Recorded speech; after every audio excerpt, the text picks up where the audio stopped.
এই যে এখন যেখানে দাঁড়ায় আছি এর পাশে একটা গাছ দেখতে পাবেন, মাত্র কয়েকটা কলার গাছ, খুব সিম্পল একটা কলার গাছ, কিন্তু এর বিশেষত্ব হচ্ছে এটা পৃথিবীর সবচেয়ে বড় কলা। এইটা এর গল্পটা এরকম, আমার বন্ধুস্থানীয় মেজর সাহেব উনি সেন্ট্রাল আফ্রিকায় গেছেন, ওইখান থেকে আমার ফোন দিচ্ছে যে ভাই এইটা কি, উনিও গাছ পাগল মানুষ আমার সাথে সবসময়, যে এইটা কি প্রায় 1.5 কেজির মতো, 1 কেজি 1.5 কেজির মতো কলা, বিশাল কলায়, এ কি?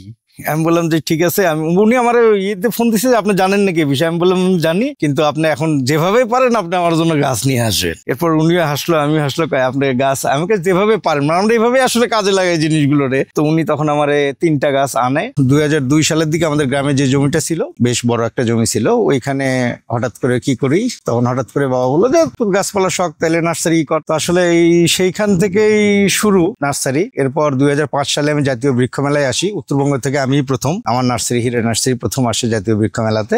এরপর ধীরে ধীরে আসলে যখন ঢাকার সাথে সম্পর্ক বেশি হয়ে যায়, ঢাকায় কাস্টমার বেশি হয়ে যায়, এরপর আসলে আমি বাগান করি আজ থেকে 10 বছর আগে। বাগান বিলাস, বিভিন্ন ধরনের বাগান বিলাস নিয়ে আসি, আমার প্রায় 200-র উপরে বাগান বিলাসের ভ্যারাইটি আছে আমার কাছে। এর বাইরে যেগুলো আছে, কিছু পুরনো গাছ আছে, অনেক পুরনো গাছ আছে, যেগুলো বনসাই, কোনো গাছের বয়স 50 বছর পর্যন্ত আছে, 60 বছর পর্যন্ত আছে। এগুলো আসলে আমার নার্সারির বয়স অত না, বলবেন যে এত বেশি বয়সের গাছ।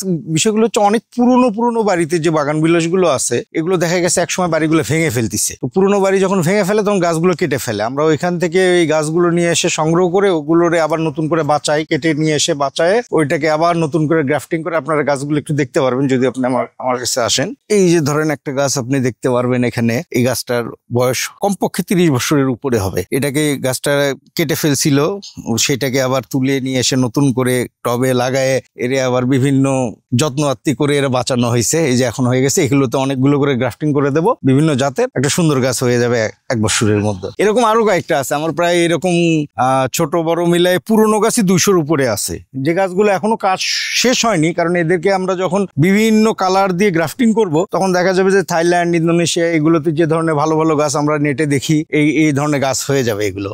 আমার এখানে আসলে ফুল ফল সব ধরনের গাছই আছে। ফলের মধ্যে আম, জাম, লেবু, লিচু, পেয়ারা সব আছে। ওগুলো আমাদের পিছনের প্লট আছে, আরো ওগুলোতে ফলের গাছগুলো। এই প্লটটাতে আমার শুধু ফুলের গাছগুলো রাখা আছে, বাগান বিলাসটাই বেশি রাখা আছে এখানে। আসলে স্কুল জীবনের প্রথম কেনা গাছ যদি বলেন, আসলে ওইভাবে মনে রাখাও খুব কঠিন। তারপরেও আমার মনে হয় গাঁদা, গোলাপ এই ধরনের ফুলের গাছগুলোই কিনতাম। এই ফুল গাছ দিয়েই আসলে শুরু, ফল গাছ শুরু হয়েছে আমার নার্সারি করার পরে। আগে ছোটবেলা থেকে ফুলে আমার খুব ছোট্ট একটা সুন্দর একটা গার্ডেন ছিল।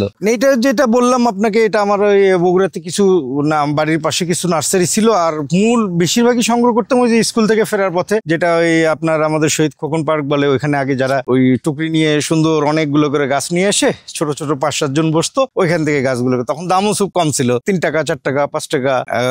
বিদেশি গোলাপগুলো ছিল 10 টাকা, 12 টাকা। খেয়াল আছে আমাদের তো আগে ছিল গাঁদা, যেগুলো দেশি গাঁদা, এখনো গ্রামগঞ্জে যায় দেখা যায়, এগুলোই মূলত ছিল। কিন্তু প্রথম বোধহয় ইনকা গাঁদা, এখন যা হাজার হাজার লক্ষ লক্ষ ইনকা গাঁদা বিক্রি হয়, এই ইনকা গাঁদাটা তখন প্রথম আসে।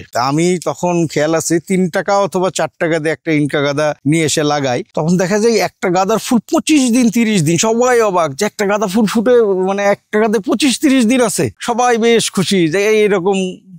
এখন তো বুঝি, আসলে তখন তো আর তো বুঝতাম না যে এটা নতুন আসছে, নতুন একটা ইয়ে থেকে বিদেশি ভ্যারাইটি। এখন তো বুঝি যেগুলো কোন ভ্যারাইটি গুলো ছিল। 2002 সালের দিকে বাবার ছিল আড়ত ব্যবসা, তারপর আপনার হচ্ছে মুদিখানার ব্যবসা, বেশ ব্যবসা বাবার ইয়েতে ছিল। কিন্তু আমার আসলে ওই সকালবেলা গিয়ে রাত 10টা পর্যন্ত দোকান খোলা রাখা, অথবা আড়তে রাত 10টার পর থেকে তো ব্যবসা শুরু হয়, ভোরবেলা পর্যন্ত এই একটানা বসে থাকা কাজটা আমার কিছুতেই ভালো লাগতো না। এই মানে আমি আসলে এই যে ঘুরে বেড়ানো বা ঘুরে বেড়ার ফাঁকায় কাজ করা, এইসব আসলে ভালো লাগতো আমার। একটা না আসলে একটু ভালো লাগতো না বলেই আমি আসলে বাবার ওই ব্যবসাগুলোতে যাইনি। আমার এটা ভালো লাগে না। হ্যাঁ, বাবা তো একটু ওইদিকে বাবা হেসে বললো ঠিক আছে, তোমার যদি এটা ভালো না লাগে তাহলে জমি আছে, তুমি গাছপালার শখ আছে, তুমি নার্সারি করো। মানে নার্সারিটা আবার রিলেটেড কি হিসেবে ছিল, আমাদের ফ্যামিলিতে আমার মায়ের খালাতো ভাইরা তারা নার্সারির সাথে ছিলেন। তো বলে তাহলে চাচা নার্সারি করতে, তুমি তাহলে নার্সারি লাইনেই যা। হ্যাঁ, বাবার সাপোর্ট ছিল, একদম প্রত্যক্ষ সাপোর্ট ছিল। এইখানে আসলে নতুন যেগুলো বিদেশ থেকে করে নতুন সংগ্রহ করে নিয়ে এসে এগুলো আমাদের এগুলো মাদার করে রাখা, এখান থেকে আসলে আমরা এই যে গ্রাফটিং করব, এরপর গাছ বাড়বে, লোকজনের হাতে অল্প টাকায় দিতে পারবো, কিন্তু আমরা যখন নিয়ে আসি তখন আসলে এত বেশি টাকা দিয়ে নিয়ে আসি, অনেক পড়ে যায় এক একটা গাছ। এখন আমরা ধরেন একটা গাছ হয়তো 500 টাকায় বিক্রি করতেছি, কিন্তু সেই গাছটা আমাদের আনতে অন্তত দেখা গেছে যে 15,000 টাকা লাগছে প্রথম জাত সংগ্রহ, এবং ছোট ছোট গাছ 3,000 4,000 টাকা থেকে গাছ আনা এটা একদম কমন, যেগুলো আমরা প্রথম নিয়ে আসি। এবার দেখতে পারবেন এই যে এই ধরনের গাছগুলো কিছু আমরা করে রাখছি, এগুলো বড়, অনেকগুলো কালার হবে, কমপক্ষে 20-25টা কালার হয়ে যাবে, অনেকগুলো করে কালার দেওয়া আছে।